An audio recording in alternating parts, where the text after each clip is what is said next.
Hello dears, ഇന്ന് മുരിങ്ങയിലയും പരിപ്പും കൂടി തേങ്ങ അരച്ച ഒരു തനിനാടൻ കറി ഉണ്ടാക്കിയാലോ. കൂടെ കൂട്ടിന് ഒരു സോയ ഉരുളക്കിഴങ്ങ് മസാലക്കറിയും. പരിപ്പ് കുക്കറിൽ നിന്ന് വേകട്ടെ. ആ സമയം കൊണ്ട് ഞാൻ പോയി മുരിങ്ങയില എടുത്തിട്ട് വരാം. ഈ ഇല മാത്രം നുള്ളിയെടുക്കുന്ന ഒരു ടാസ്ക്കാണ്, കുറച്ച് ക്ഷമ വേണ്ട പരിപാടിയാണ്.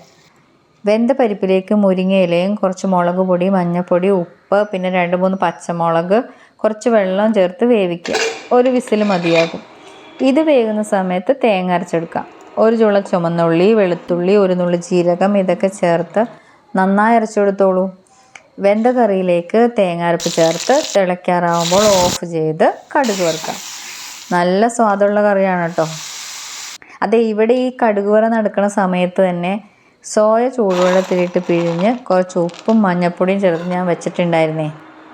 ഈ ഒരേ സമയം ഒരുപാട് ജോലികൾ ചെയ്യുന്നതിനൊരു പേരുണ്ടല്ലോ, അത് തന്നെ മൾട്ടിപ്പിൾ ടാസ്ക്. അക്കാര്യത്തിൽ നമ്മൾ പെണ്ണുങ്ങളെ തോൽപ്പിക്കാൻ ആർക്കും പറ്റില്ല അല്ലേ.